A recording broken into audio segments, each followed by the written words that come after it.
Hello दोस्तों, आप सब सुन रहे हो तेनालीरामा सीरियल का 1 फरवरी का फुल एपिसोड रिव्यू। आज जो भी हुआ वो पूरा डिटेल इस वीडियो में जरूर देखिए। कल आपने देखा था तेनालीरामा को देवी माँ ने आशीर्वाद दे के कहा है कि सबसे पहले उसे विजयनगर के जनता का विश्वास जीतना है, उसके बाद उसकी लड़ाई सब आसान होने वाली है। अब रामा चिंतित है और सोच रहा है कि विजयनगर के रहवासियों का दिल जीते तो कैसे जीते, पर तभी रामा को वहाँ पे वो बच्चों की चांडाल चौकड़ी नजर आई है। रामा उन बच्चों पे कड़ी नजर रखता है और सोचता है, हे भगवान, ये चांडाल चौकड़ी यहाँ कर क्या रही है? कौन सा नया प्रपंच चल रहा है इनके ठग मस्तिष्क में? अवश्य अवश्य कुछ कर रहे हैं। सोचता है चोर, मंत्री, महामंत्री, संतरी सब है यहाँ पर। अब रामा की चुटी उसे कहती है, रामा सावधान, ये चांडाल चौकड़ी बड़ी ही चालाक है, कब हाथों से निकल जाएगी गिलहरी की तरह तुम्हें पता भी नहीं चलेगा। अब रामा कहता है अपनी चुटी से, चिंता मत करो बंधु, पूरी दृष्टि है मेरी इन पर, आज तो मैं इन लोगों को छोड़ने वाला नहीं हूँ। रामा इन सब का पीछा करता है, पर बेचारा देखो अब आगे क्या हुआ। अब यहाँ पे उसकी चुटी कह रही है उसे, देखो रामा, ये आरंभ इनकी चोर प्रणाली, देखो देखो, एक ने माल उठाया और पहुंचा दिया सेनापति तक। रामा कहता है हाँ, और सेनापति माल लेकर जा रही है। रामा सोचता है चाहे अब भूकंप आ जाए या प्रलय आ जाए, लेकिन आज तो मैं इस चांडाल चौकड़ी को पकड़ के ही रहूंगा।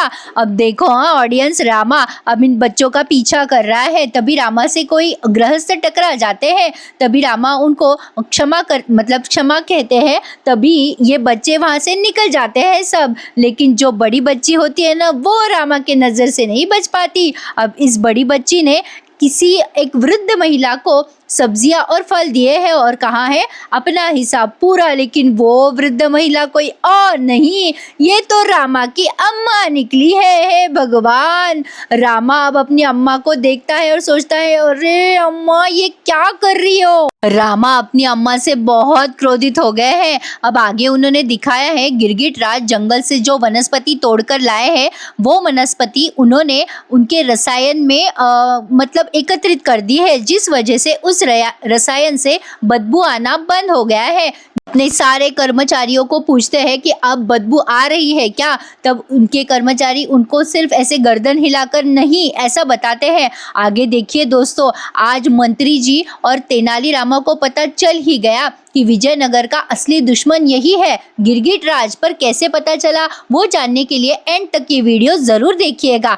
देखिए तेनालीरामा बहुत गुस्सा है और गुस्से में लाल लाल होकर अपने घर पहुंचे हैं। घर पहुंचने के बाद शारदा कहती है, ए जी आ गए, फल खाओगे? अब रामा बहुत गुस्सा होके कहता है, अच्छा फल लाए हैं आप? अम्मा आते ही कहती है रामा से, अच्छा है तो आ गया, फल खाएगा? अब तेनालीरामा कहते हैं, वाह वाह अम्मा क्या बात है, फल खाए जा रहे हैं, आनंद मनाया जा रहा है, खाओ खाओ, बहुत सारे फल खाओ, बाद में कारावास का सूखा भाग ही तो खाना पड़ेगा। अब शारदा कहती है, क्यों क्यों, ऐसा क्यों? रामा कहते हैं, अरे शारदा, हर अपराध का अंतिम पड़ाव तो कारावास ही होता है ना। अम्मा क्यों, मैंने बराबर बताया ना। अब शारदा कहती है, ऐसा क्यों बोल रहे हो जी? रामा कहते हैं, शारदा शारदा प्रसन्न हो जाओ, अब हमारे कुल का बहुत बड़ा नाम होने वाला है और बहुत सारा धन आने वाला है। शारदा बेचारी बहुत खुश है और भोली भी है बेचारी। अब रामा कहते हैं, हमारे सारे दुख सारे दर्द समाप्त हो चुके हैं। अब शारदा कहती है, कैसे जी? अब अम्मा को देख के रामा कहते हैं, क्योंकि हमारी भोली भाली प्यारी प्यारी मेरी आदरणीय लट्ठबाज अम्मा ने अपना एक ठग गिरोह बना लिया है। शारदा कहती है, अच्छा अम्मा? अब आगे देखिए, शारदा अब घबरा के कहती है, ये क्या बोल रहे हो जी? अब रामा कहते हैं, हाँ जी, ये मेरी माँ अपने ठग गिरोह के साथ पूरे विजयनगर को ठग रही है। क्या माँ, अब तो 5 उंगलियां घी में और सर तो पूरा कढ़ाई में। वाह वाह वाह अम्मा, क्या परिवार मिला है, एक पुत्र है जो हृदय जीतने का प्रयास कर रहा है और उसी की अम्मा अपने ठग गिरोह के साथ मिलकर उन लोगों को ही लूट रही है। अरे मैं पूछता हूँ कि क्या पूछ कर किया अम्मा ये अनर्थ? अरे अपने रामा के विषय में तो सोचा होगा अम्मा। तो अम्मा जोर जोर से चिल्लाने लगती है और रोने लग जाती है और शारदा भी रोती है। अब रामा कहता है, अम्मा चुप, एकदम चुप, क्या है अम्मा? आंखों में से तो आंसू भी नहीं निकल रहे हैं। कहाँ आपके आंसू अम्मा? अब अम्मा के आंसू तो सूख गए। अब रामा कहते हैं नहीं है आंसू। क्यों किया अम्मा, बताओ मुझे। अब शारदा कहती है क्यों किया? अरे अपने पुत्र के लिए किया। शारदा अब अम्मा के इशारे रामा को बता रही है, अरे कौन सी माँ होगी जो अपने संतान को ऐसा भूखा प्यासा सोते हुए देखेगी। एक माँ अपने संतान के लिए कुछ भी कर सकती है। अपने संतान के लिए माँ को कोई पाप पुण्य दिखाई नहीं देता, दिखाई देती है तो केवल अपने पुत्र की भूख। एक माँ के लिए उसके संतान की भूख से बढ़कर पीड़ा कोई नहीं है, और ये पीड़ा केवल एक माँ ही समझ सकती है। अब रामा विवशता जाहिर करने के लिए अपने सर पर हाथ रख लेते हैं तो अम्मा कहती है देखो देखो, अपने अम्मा की विवशता देखकर और सुनकर तुझे भी रोना आ गया ना रामा। रामा कहते हैं नहीं नहीं, बिल्कुल भी नहीं रो रहा हूँ मैं, देखो मेरे आंखों में आंसू दिख रहे हैं क्या? अम्मा मैं नहीं रो रहा हूँ। अम्मा एक और बात बता रहा हूँ मैं, अभी प्रथम और आखिरी चेतावनी है मेरी, ऐसा समझ लो। अगर मैंने फिर से उस दुष्ट चांडाल चौकड़ी के साथ तुम्हें देखा तो मैं भूल जाऊंगा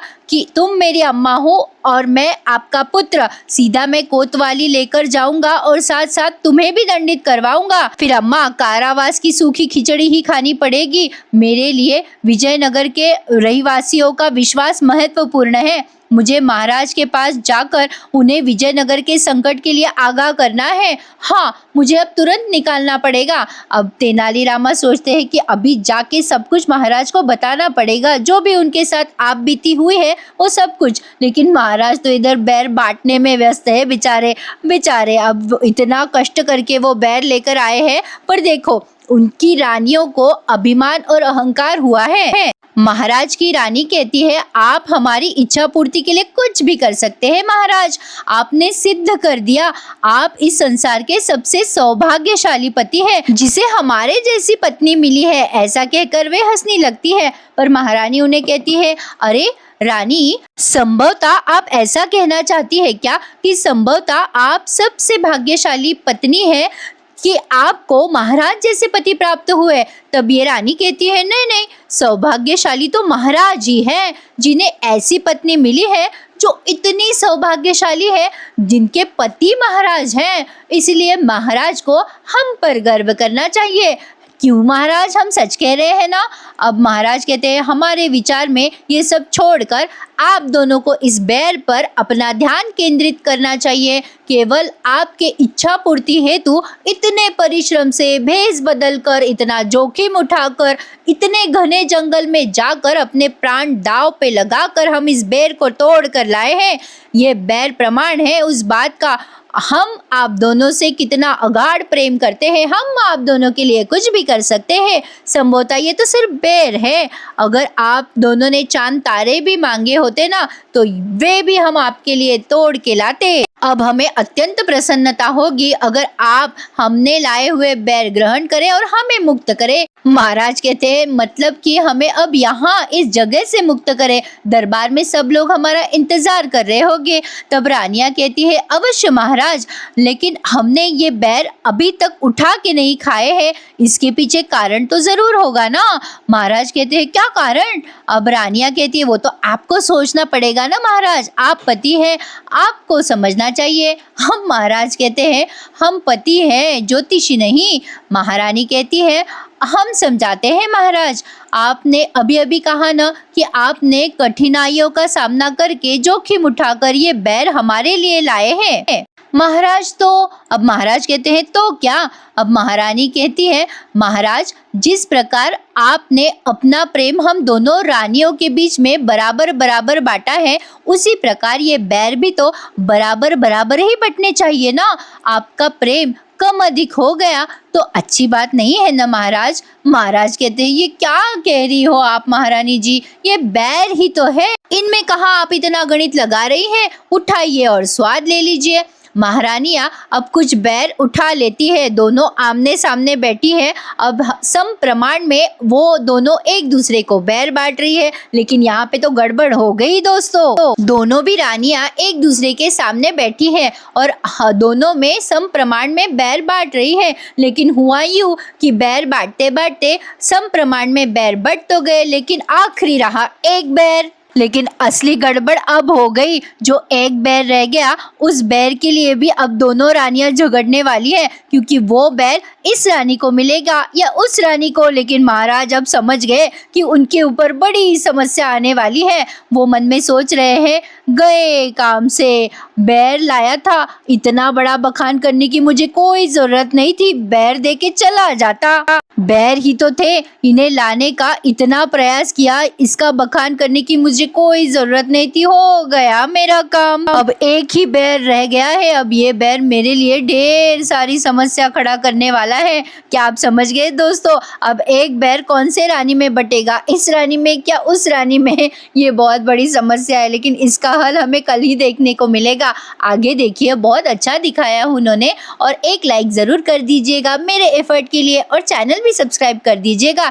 कल मेरी तबीयत थोड़ी ठीक नहीं थी, इसलिए मैं रिव्यू नहीं दे सकी, लेकिन आज का पूरा डिटेल में दिया है। गिरगिटराज अब एक कृत्रिम हाथी बना रहे हैं, एक मायावी हाथी उस रसायन से, और वो हाथी में जान डालने वाले हैं। उस हाथी को देख के गिरगिटराज सोच रहे हैं, अब ये जाएगा विजयनगर, और ये अपने शक्तिशाली पैरों के तले विजयनगर के महाराज और रामा के अहंकार को कुचलेगा। बिल्कुल उसी तरह जिस प्रकार उन लोगों ने मेरे भाई के आत्मविश्वास को कुचला था। अब काल, ग्रह, नक्षत्र, पूरा ब्रह्मांड मेरे साथ है, सिर्फ मेरे साथ। अब मैं ब्रह्म हूँ, मैं जाल हूँ, मैं छलावा हूँ, मैं काल की एक विभत्स हुंकार हूँ, मैं गिरगिटराज हूँ। ऐसा कह के गिरगिटराज अपना बदला लेने के लिए सज्ज हुए हैं। पर दोस्तों, अब देखिए असली मजा। अब तेनालीरामा, मंत्री और महाराज तीनों भी एक दूसरे के साथ बात कर रहे हैं इसी संकट के विषय में। तेनालीरामा ने आप बीती सब कही है महाराज को, और कहा है, महाराज वो एक शुद्ध चेतावनी थी, वो एक विनाश करने के लिए ही इस विजयनगर में आया। जो कुछ भी रामा के साथ हुआ वो सब महाराज को उसने बता दिया। रामा कहता है, महाराज ये वही है जिसने महाराज और मेरे बीच में मिथ्या भोग पैदा करके विजयनगर से निकाला था। अब सब कुछ पता चल चुका है तेनालीरामा को। तेनालीरामा कहते हैं, महाराज ये वही है, मुझे स्मरण आ चुका है, जिसने वन में आप पे खंजर से आक्रमण किया था। राजा कहते हैं, पंडित रामाकृष्ण, आप इतने विश्वास से कैसे कह रहे हैं कि ये वही था? अब रामा कहते हैं, नहीं महाराज ये वही था। अब जो कुछ भी रामा के साथ हुआ वो सब कुछ रामा ने बताया है महाराज को और मंत्री जी को। मतलब चुटकी बजा के रामा को कैसे मूर्छा आ गई और जो कुछ भी उसने महसूस किया सब कुछ बता दिया है। और वो रामा को जो टुकड़ा मिला है ना वस्त्र का, वो टुकड़ा भी उन्होंने मंत्री जी को सौंप दिया है। ये भी मिला था मुझे जंगल में। मंत्री वर वो देखते हैं और कहते हैं, अरे इसमें से तो कितनी बड़ी दुर्गंध आ रही है पंडित रामा, इसके अतिरिक्त कोई सूत्र, लक्षण, कोई ठोस आधार मिला है क्या आपको? क्या ऐसा कुछ है जिससे हम उसकी पहचान कर सके? रामा को अब उस दुर्गंध के बारे में समझ में आ गया है। अब वो दुर्गंध का जो कुछ भी उन्होंने महसूस किया था वो सब उन्होंने मंत्री जी को कहा है, और कहा है कि हाँ मुझे स्मरण आ गया है, मैंने इसे पहले मिल चुका हूँ। रामा को अब वो वासुकी, मतलब वो जो साधु है, वो स्मरण आ गया है। रामा कहता है, महाराज मैंने इसे निकट से देखा है। अभी महाराज जब मैं खाद्य सामग्री लेने के लिए घर पर जा रहा था तभी मेरे अनुरोध पर इसने मेरे लिए घर की सब्जियां भी खरीद ली। ये 100% वही है। इसकी ये दुर्गंध मेरे मस्तिष्क से अभी भी नहीं निकली है। महाराज मुझे समझ में आ रहा है, उसने जो कहा वो उसने अप्रत्यक्ष रूप में मुझे कहा। मतलब उसने उसके घात के प्रति जो भी मनीषा है वो मेरे सामने प्रकट कर रहा था। मैंने भी पलटकर उसी की भाषा में उसे प्रति उत्तर दिया था महाराज। अब ब्राह्मण ने काली माता के मंदिर में जब कहा था उस वासुकी को, मतलब वासुकी के रूप में जो आए थे गिरगिटराज, उनको जब गिरगिटराज ने उन्होंने कहा था ना, क्या पता मैं कोई दुश्मन हूँ, आपके राज्य पर संकट ला सकता हूँ, तब रामा ने कहा था ना, मैं भी नंदी हूँ, मैं ऐसा नहीं होने दूंगा, एक्सेट्रा एक्सेट्रा। रामा ने भी जाने अनजाने में उस गिरगिटराज को चेतावनी ही दी थी। दोस्तों आगे देखिए, रामा ऐसा जब बताते हैं तब मंत्री जी कहते हैं, रामा क्या आप विस्तार से बताएंगे वो कैसा दिखता था? अब रामा कहता है मंत्रीवर, उसकी लंबाई करीब 5 कद 9-10 रही होंगी शायद। लंबी घनी जटाएं, सभ्य साधारण वस्त्र, कानों में कुंडल, हाथ में कड़े, उसके परिधान में खंजर छुपाने का एक सुरक्षित स्थान भी था, एक पोटली भी थी महाराज। बाप रे, देखो दोस्तों, रामा ने कितना कुछ ऑब्जर्व कर लिया।